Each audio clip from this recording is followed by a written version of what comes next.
성경 읽어진의 신약 성경 44일차 로마서 5장에서 8장. 로마서 5장. 그러므로 우리는 믿음으로 의롭다 하심을 받았으므로 우리 주 예수 그리스도로 말미암아 하나님과 더불어 평화를 누리고 있습니다.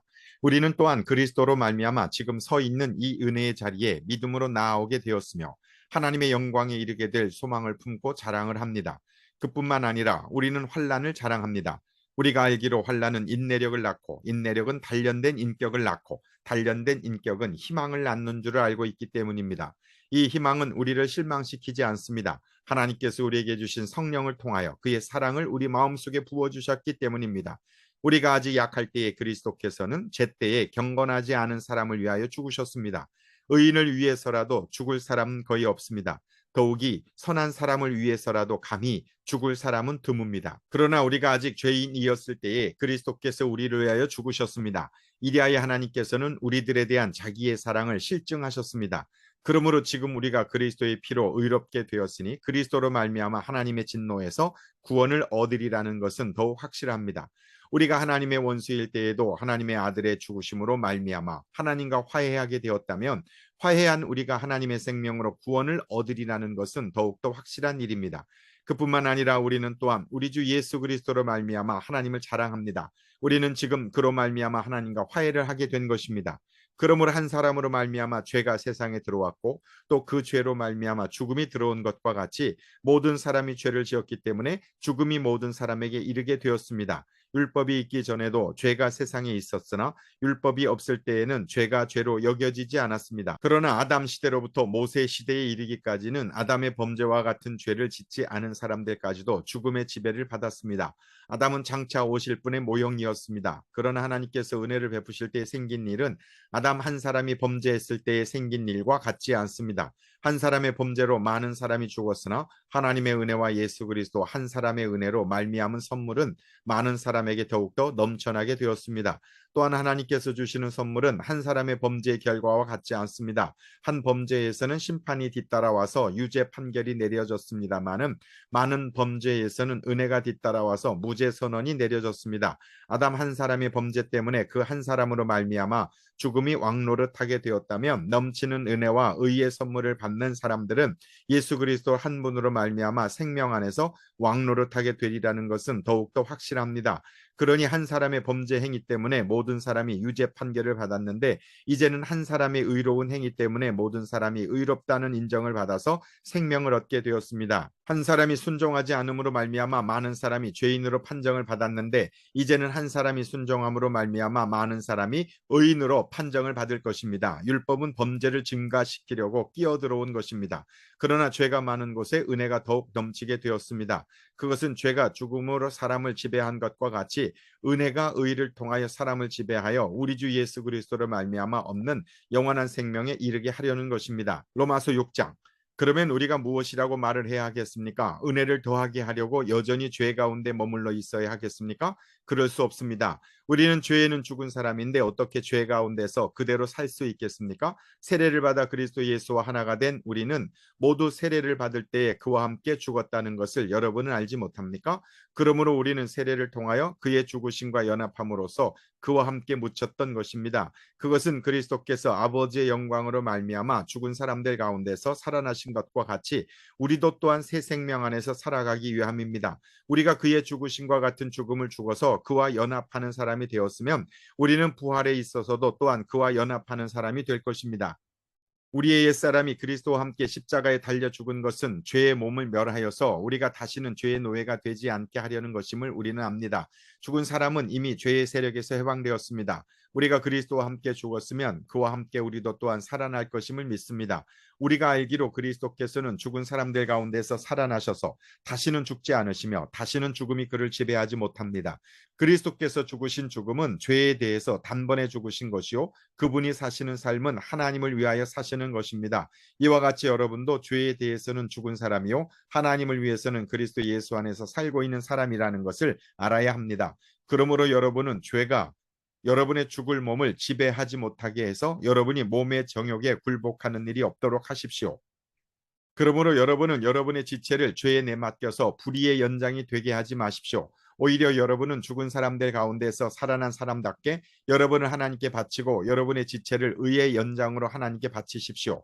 여러분은 율법 아래에 있지 않고 은혜 아래에 있으므로 죄가 여러분을 다스릴 수 없을 것입니다. 그러면 어떻게 해야 하겠습니까? 우리가 율법 아래에 있지 않고 은혜 아래에 있다고 해서 마음 놓고 죄를 짓자는 말입니까? 그럴 수 없습니다. 여러분이 아무에게나 자기를 종으로 내맡겨서 복종하게 하면 여러분은 여러분이 복종하는 그 사람의 종이 되는 것임을 알지 못합니까? 여러분은 죄의 종이 되어 죽음에 이르거나 아니면 순종의 종이 되어 의에 이르거나 하는 것입니다. 그러나 하나님께 감사하는 것은 여러분이 전에는 죄의 종이었으나 이제 여러분은 전에 받은 교훈의 본에 마음으로서 순종함으로써 죄에서 해방을 받아서 의의 종이 된 것입니다. 여러분이 이해력이 미약하므로 내가 사람의 방식으로 말하겠습니다. 여러분이 전에는 자기 지체를 더러움과 불법의 종으로 내맡겨서 불법에 빠져 있었지만 이제는 여러분의 지체를 의의 종으로 바쳐서 거룩함에 이르도록 하십시오. 여러분이 죄의 종일 때에는 의에 얽매이지 않았습니다. 여러분은 그때 무슨 열매를 거두었습니까? 이제 와서 여러분이 그러한 생활을 부끄러워하지만은 그러한 생활의 마지막은 죽음입니다. 이제 여러분은 죄에서 해방을 받고 하나님의 종이 되어서 거룩함에 이르는 삶의 열매를 맺고 있습니다. 그 마지막은 영원한 생명입니다. 죄의 싹은 죽음이요 하나님의 선물은 우리 주 예수 그리스도 안에서 누리는 영원한 생명입니다. 로마서 7장. 형제자매 여러분, 나는 율법을 아는 사람들에게 말을 합니다. 율법은 사람이 살아있는 동안에만 그 사람을 지배한다는 것을 알지 못합니까? 결혼한 여자는 그 남편이 살아있는 동안에는 법으로 남편에게 매여 있으나 남편이 죽으면 남편의 법에서 풀려납니다. 그러므로 남편이 살아있는 동안에 그 여자가 다른 남자에게로 가면 그 여자는 간음한 여자라는 말을 듣게 됩니다. 그러나 남편이 죽으면 그 법에서 해방되는 것이므로 다른 남자에게로 갈지라도 간음한 여자가 되지 않습니다. 나의 형제자매 여러분, 그러므로 여러분도 그리스도의 몸으로 말미암아 율법에 대해서는 죽임을 당했습니다. 그래서 여러분은 다른 분 곧 죽은 사람들 가운데서 살아나신 그분에게 속하게 되었습니다. 그것은 우리가 하나님을 위하여 열매를 맺게 하기 위함입니다. 이전에 우리가 육신을 따라 살 때에는 율법으로 말미암아 일어나는 죄의 욕정이 우리 몸의 지체 안에서 작용해서 죽음에 이르는 열매를 맺었습니다. 그러나 지금은 우리를 올감했던 것에 대하여 죽어서 율법에서 풀려났습니다. 그래서 우리는 문자에 얽매인 낡은 정신으로 하나님을 섬기지 않고 성령이 주시는 새 정신으로 하나님을 섬깁니다. 그러면 우리가 무엇이라고 말을 하겠습니까? 율법이 죄입니까? 그럴 수 없습니다. 그러나 율법에 비춰보지 않았다면 나는 죄가 무엇인지 알지 못하였을 것입니다.